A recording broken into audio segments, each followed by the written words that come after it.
Hola a todos, yo soy Bryce Paisal y bienvenidos de nuevo a mi canal. El sexo en los humanos se encuentra en el centro de nuestros deseos, en la raíz de nuestros conflictos y en la base de muchas decisiones que tomamos a veces sin darnos cuenta. Mientras que otras especies se aparean por instinto reproductivo, nosotros lo hemos convertido en símbolo, en ritual, en mercancía, en arte y en pecado. Desde la forma en la que nos vestimos hasta cómo nos vendemos en redes sociales, desde el cine hasta la publicidad, el sexo lo atraviesa todo. Es motor de movimientos culturales, de guerras, de revoluciones y también de la más íntima ternura. Con tal de conseguir objetivos sexuales, las gentes están dispuestas a luchar, a matar, a violar y a empeñar la fortuna, la salud hasta la propia vida. Y pese a que muchos fueron los que intentaron combatir todo esto en aras de una vida espiritual superior, pocas resultaron de uno u otro sexo las personas capaces de reprimir completamente sus sensaciones genitales. Y es que tal y como confesó San Pablo en Romanos 7:23, siento una ley en mis miembros que repugna a la ley de mi mente y me encadena al pecado que está en mis miembros. Pero, ¿por qué esta obsesión con el sexo? ¿Por qué nos gusta tanto? ¿Por qué somos el único primate con unas mamas permanentemente protuberantes y unos labios evertidos? ¿Por qué tenemos el tamaño de miembro más grande entre los primates? En el presente vídeo trataremos de explicar por qué el ser humano resulta el animal hipersexualizado por excelencia, así como por qué el sexo tiene un papel central en nuestras vidas en tanto que individuos y especie. Así que dicho esto, comencemos. El sexo figura junto al hambre entre las principales motivaciones de la acción humana y fuerzas selectivas de la evolución cultural.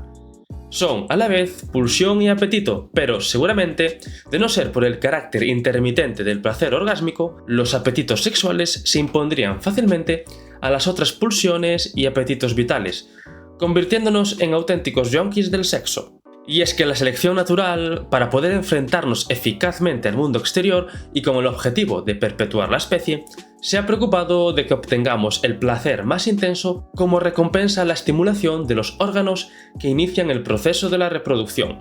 Dicho esto, muchas resultarían las personas que ante la cuestión ¿por qué nos gusta el sexo o por qué lo practicamos tanto?, se quedarían satisfechas con la anterior breve explicación. Es decir, que el sexo nos gusta porque de no gustarnos la especie humana desaparecería. Así, el placer funcionaría en el sexo como mecanismo motivacional para la consecución del acto coital, garantizándose de esta manera la generación de descendencia. Sin embargo, de ser esta la respuesta, el hombre debería saber detectar conscientemente cuando la mujer está en la etapa más fértil del ciclo menstrual, y las mujeres, al igual que otras hembras primates, deberían dar a conocer a través de determinados comportamientos o procesos anatómicos como una tumescencia perineal o hinchazones en las caderas y mamas que están ovulando. La realidad es la contraria. El ser humano presenta ovulación oculta, las mujeres tienen los pechos permanentemente hinchados y la mayor parte de los actos coitales suceden cuando la mujer no se encuentra en su pic de fertilidad, puesto que, al contrario de las especies con celo, los humanos pueden y muchos desean copular diariamente, durante todas las semanas, durante todos los meses, durante todo el año.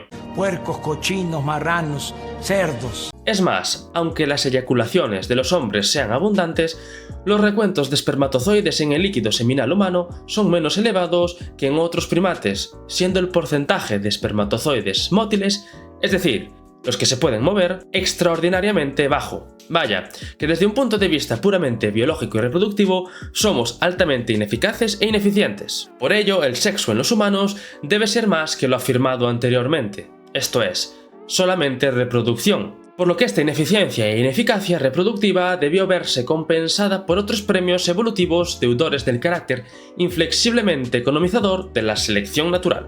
Pero, ¿cómo podemos estudiar el porqué de nuestra naturaleza hipersexual si no tenemos una máquina del tiempo para poder observar a los antepasados de las mujeres y de los hombres en el estado de naturaleza? La respuesta la tiene la primatología. Las culturas occidentales han asociado históricamente la sexualidad humana con el pecado, la suciedad y el mundo animal. Hasta Sigmund Freud, el gran campeón de la libido, relegaba el sexo al ello, fundamento animal de la psique humana. Sin embargo, ninguna de las más de 200 especies de primates vivientes copula más que los humanos.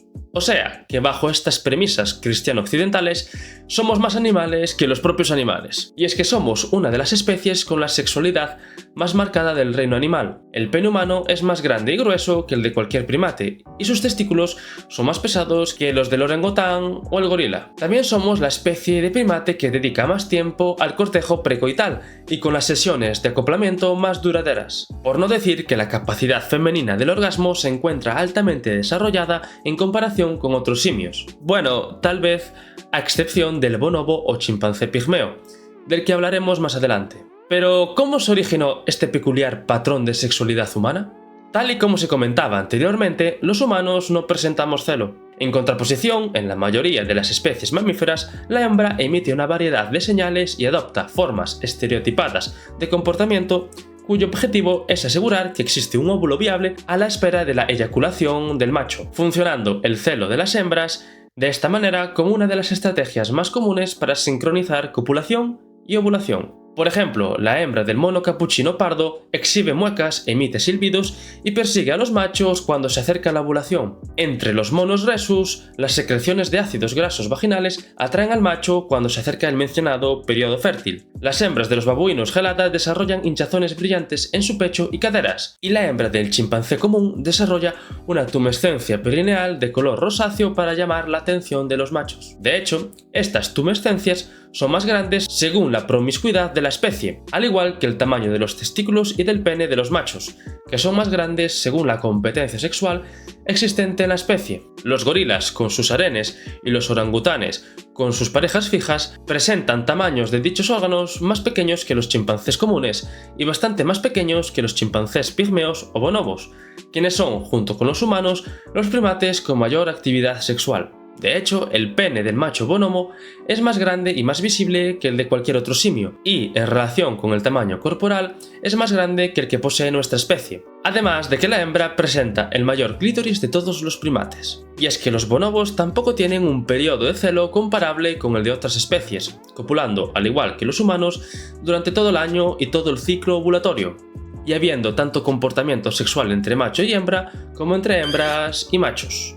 Por todo ello, y dado que los bonobos tienen un parentesco genético con nosotros, al menos tan parecido como el chimpancé común, su comportamiento sexual y social arroja nueva luz sobre el papel de la sexualidad en el origen de las sociedades humanas. Y, atendiendo a estos, se observa que el sexo funciona como mecanismo de cooperación entre machos y hembras, presentando una forma de organización más integrada que otros primates menos activos sexualmente. La intensa sexualidad de los bonobos o chimpancés pigmeos fue objeto de selección, puesto que reforzaba los vínculos solidarios entre los machos y las hembras y su progenie. Las hembras de esta especie, con sus tumescencias sexuales prácticamente permanentes y su receptividad sexual continua, se encuentran en condiciones mucho mejores de recibir ayuda masculina para ellas y sus crías, presentando también la conducta homoerótica de dichos primates una razón similar, es decir, como cooperación y establecimiento de alianzas. Es más, se han registrado muchos episodios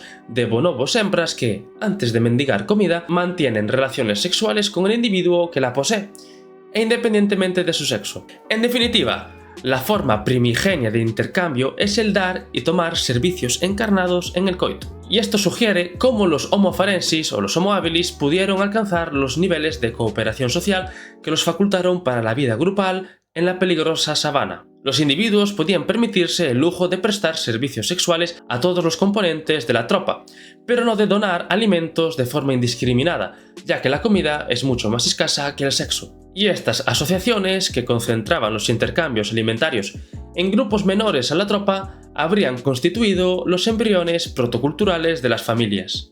Parafraseando a Jared Diamond, los individuos que permaneciesen sexualmente receptivos tenían más posibilidades de conservar a su pareja.